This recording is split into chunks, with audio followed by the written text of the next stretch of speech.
In Teams, and you also have an activity button up here. This is your feed, kind of everything you've been doing in feed shows you all of your different activities, and you can filter it by looking at different types of things. I want to look at, okay, who's replied to my comments?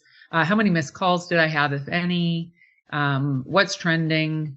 The @ mention, I'll just share with you. If I'm in a chat and I'm starting a chat and I want somebody to know, I can use my @ and I can mention somebody's name. And it would be a person that would receive it and bring their attention to it because they're named. Or you can do that with a group. And this is an interesting part when you start a chat, is you can make it a individual chat, private chat with somebody, or you can add people to it by adding their email here. And in your contacts, you can see who you have by groups. So I've had each committee with the contacts listed under that, and I've made them groups. So anytime I start this, I can have the entire committee on my chat. We can take a look at that more when we're in our play space in the team that we're going to kind of play around in. Okay, I'm going to finish up quickly here and just mention calls. Calls is if you wanted to, just like we did today, call up anybody. And you can call one of your contacts. There's a speed dial you can add them to for frequently called contacts. You can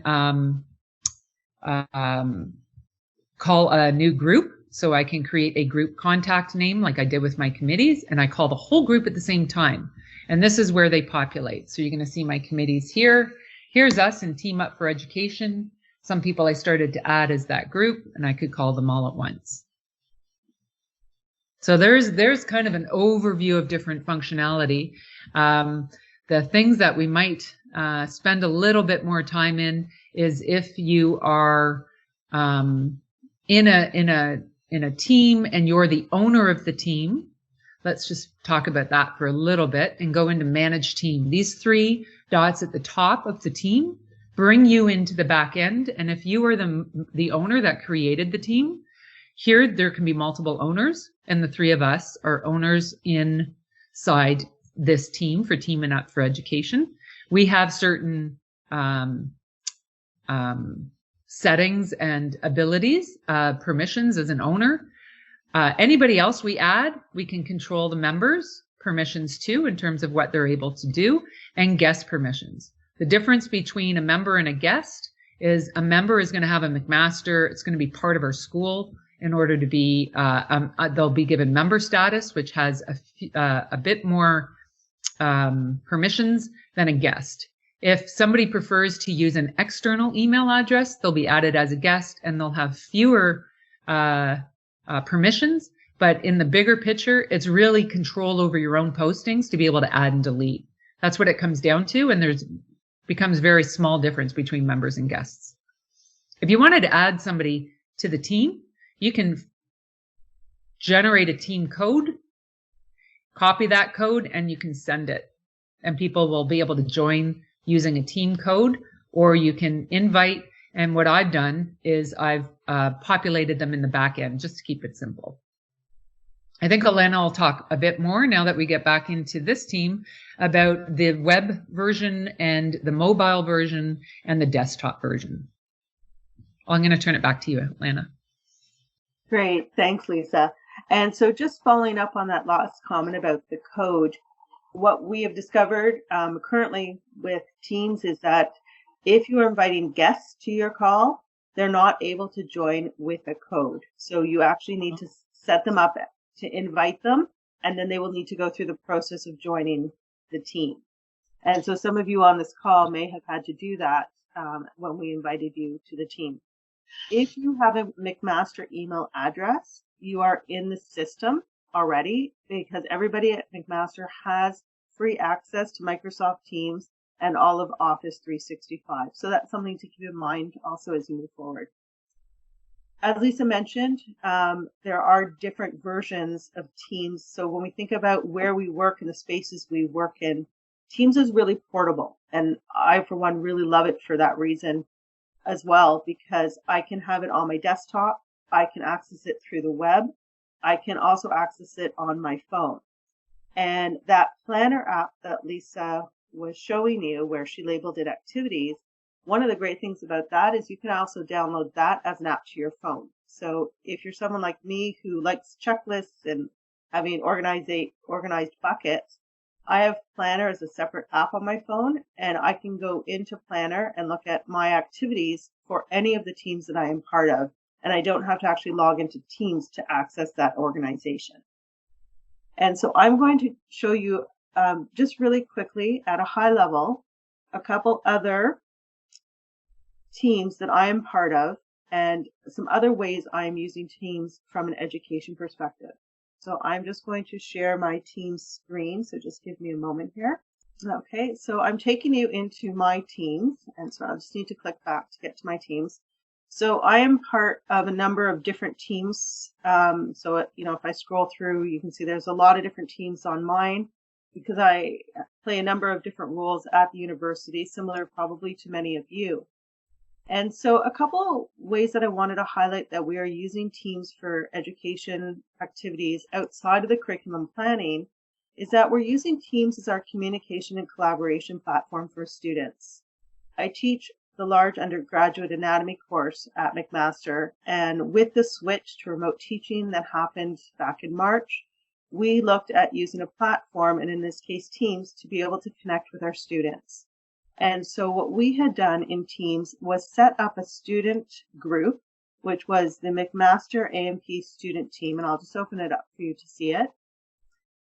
And within this team, we had created, at this point, because we were near the end of term, we created channels for each TA in the course. And those TAs were able to hold their online office hours in the course, and they were able to communicate through asynchronous chat with the students if they had questions. And so I'll just click on one to see if we can get some pictures. Sorry, let me just, I think it's in this one, sorry. I couldn't remember which one had some images. The students were able, if I can get one of the images here, the students were able to upload their images. So it might be a picture that they wanted to share with the TA. It might be something from the lab manual or from their notes. And so that's another great thing, that it's not just simply text messaging. You can be sharing other types of files as well to be able to get feedback on in the chat window. As we prepare for going forward with online classes for the fall, we are going to be harnessing the power of Teams as our platform for communication collaboration with students, and we'll be running our labs and tutorials through Teams. So each TA will be assigned to a small student group of about 15 students, where they will stay together as a community of learning and will be running their tutorials and labs, the synchronous components through Teams, and then the asynchronous activities will be done on their own by students. But there will be chat and discussion forums that are monitored by the TAs. So that's one way we're using this platform to connect and communicate with our students. Another team that I wanted to just briefly share with you is a research team that I'm involved with a student partner right now at the university. And so this is what I wanted to show you here, is that I'm able to set up with students, so it might be either for student supervision for a project, or it might be part of a research project, but we're able to use the collaboration tools and Teams to work together. So we have quite an extensive file structure in this team as we've been working on this project for the past year. One of the things that has really benefited us is that we have been presenting our work at conferences. We are working on a manuscript together, and so we are able to share and work on those files by using Office 365 tools like Word and PowerPoint through Microsoft Teams. We also are able to chat with each other through the posts or through the chat functions and be able to start video calls through those feeds as well. And as someone who likes to have things organized and have different checklists for different activities that I'm involved in, I have created my own personal teams where it's just me and the team, but it's my own organization. And to give you an example of one is my teaching and supervising responsibilities. And this team is just in the process of getting set up. But what I have created in here is a structure where each channel is a course or teaching supervision activity that I'm involved in. And then I can customize each of those with the addition of apps or features at the top, similar to what Lisa was showing you, that are customized specific to that type of teaching or supervision activity. So I'm going to take us back now to our team that we've created here for Teaming Up for Education. So we can have some time to play together. And what we will see in here is we have set up some channels. There is a course tutorial channel, a curriculum working group channel, a research and supervision channel, which we can go in and play a little bit to customize. And we've also set up some activities across the top that can allow for some collaboration in our group.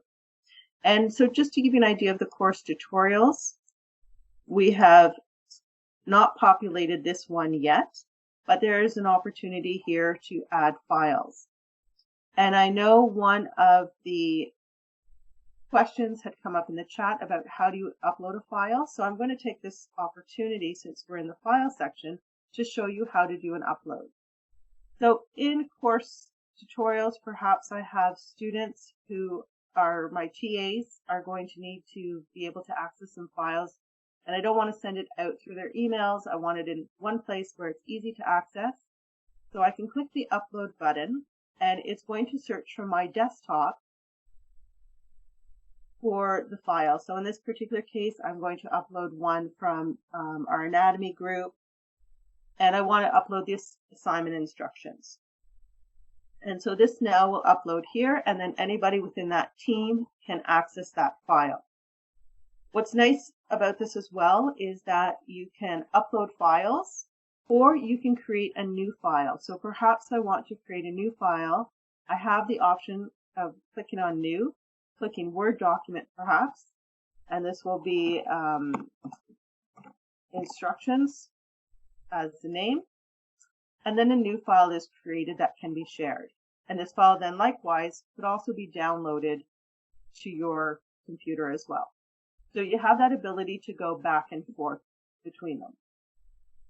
So I'm going to take us back out of the screen share now. And I hope that gives you a little bit of an introduction of different ways in which Teams can be used for a variety of different types of educational activities.